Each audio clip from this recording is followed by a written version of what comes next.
Radhe Radhe friends, Kartik मास में तुलसी जी की पूजा कैसे करें, तुलसी जी की पूजा करने के नियम की पूरी वीडियो आज हम आपके लिए लेकर आए हैं।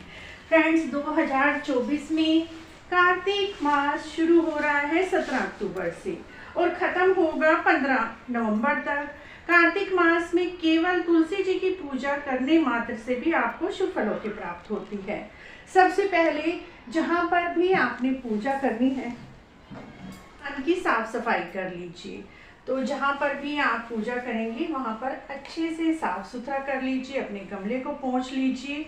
इस तरह से आपको पूजा शुरू करनी है। तुलसी जी की पूजा का नियम भी कार्तिक मास का बहुत बड़ा नियम है। पूरा 1 महीने तक तुलसी जी की पूजा करनी होती है। जहाँ पर भी हमें तुलसी जी की पूजा करनी है वहाँ पर स्वास्तिक बना लीजिए। स्वास्तिक का चिन्ह बनाना बहुत ही शुभ रहता है। तो फ्रेंड्स, ये देखिए हम यहाँ पर स्वास्तिक बना लेंगे। स्वास्तिक मांड कर यदि हम पूजा करते हैं तो गणेश जी का आह्वान हो जाता है और गणेश जी का नाम लेकर जो भी हम काम करते हैं वो बहुत ही शुभ रहता है। तो यहाँ पर देखिए हमने स्वास्तिक बना लिया है। तो आप एक दिन पहले दिन स्वास्तिक बना लीजिए। इसी तरह से आपको हर रोज पूजा करनी है। और ये देखिए कार्तिक के महीने में तिल का अत्यधिक महत्व है, तो सफ़ेद तिल आप पहले ही मंगवा लीजिए। तो यहाँ पर हम स्वास्तिक के ऊपर थोड़े से तिल अर्पित कर लेंगे और एक देसी घी का दीपक या तिल के तेल का दीपक आप प्रज्वलित कर लीजिए। पूजा में तिल के तेल का और तिल का बहुत अधिक महत्व है, तो आप कार्तिक के महीने में तिल के तेल का ही दीपक जलाएं। यहाँ पर हमने दीपक जला लिया है। तुलसी जी के नीचे सुबह शाम दीप दान करने का अत्यधिक महत्व है। उसके बाद एक शुद्ध जल का लोटा ले लीजिए और हर रोज आपको इस विधि से तुलसी जी में जल देना है। देखिए हमने तुलसी जी को सींच दिया है। उसके बाद थोड़े से तिल हम अपनी तुलसी जी में भी अर्पित कर देंगे। यहाँ पर हमने थोड़े से तिल अर्पित कर दिए हैं। उसके बाद चाहे तो पहले दिन आप तुलसी माता को एक चुन्नी पहना दीजिए। तो यहाँ पर हम एक चुन्नी पहना देंगे। अगर आपके पास चुन्नी नहीं है तो आप मोली रूपी वस्त्र भी माता को अर्पित कर सकते हैं।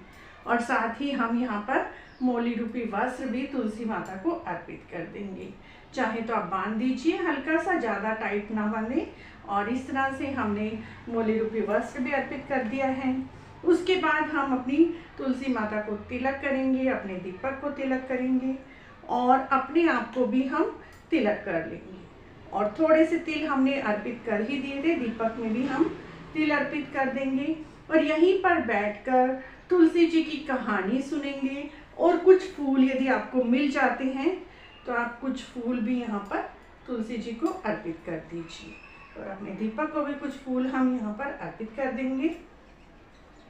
अगर नहीं मिलते हैं तो कोई बात नहीं, आप बिना फूलों के भी तुलसी जी का पूजन कर सकते हैं। या तो एक दिन पहले फूल मंगवा कर रख लीजिए, अगर नहीं मिलते हैं तो कोई बात नहीं, बिना फूलों के भी आप पूजा कर सकते हैं। उसके बाद यहीं पर माता को भोग लगाना है। भोग के लिए आप पताशे ले सकते हैं, किशमिश ले सकते हैं, मिश्री ले सकते हैं, चीनी के दाने ले सकते हैं। इस तरह से तुलसी माता को आपको भोग अर्पित करना है। जो भी भोग आपको मिल जाता है, अगर चीनी के दाने मिलते हैं तो चीनी के दाने भी आप भोग स्वरूप अर्पित कर सकते हैं। ध्यान रखिए, जो भी आप भोग अर्पित करें दूर से ऐसे ही माता रानी का ध्यान करके भोग लगा दीजिए। तुलसी जी में मीठा ना चढ़ाएं क्योंकि इससे चींटियां होने की संभावना रहती है। तो इसी तरह से यहाँ पर हम भोग प्रसाद रख लेंगे। बाद में इस भोग प्रसाद को आप ग्रहण कर सकते हैं। उसके बाद बड़े ही प्रेम पूर्वक तुलसा जी की आरती करनी है। तुलसा महारानी नमो नमो, हर की पटरानी नमो नमो। इस तरह से आरती करने के बाद दीपक को यहीं पर रख दीजिए और खड़े होकर तुलसी माता की 5 या 7 परिक्रमा कर लीजिए।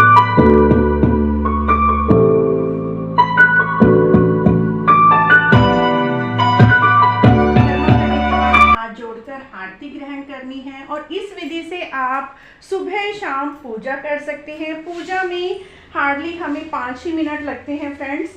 और यहीं पर बैठकर आप कहानियाँ सुन लीजिए, कथाएं सुन लीजिए।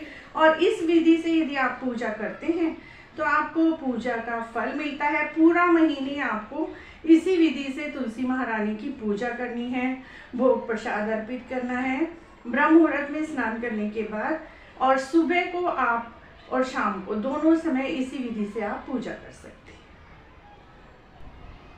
अगर वीडियो आपको ज़रा भी यूज़फुल लगी है, आपके काम आई है, तो प्लीज़ हमारे चैनल को जरूर सब्सक्राइब करें, लाइक करें, वीडियो को शेयर भी करें। Thank you for watching.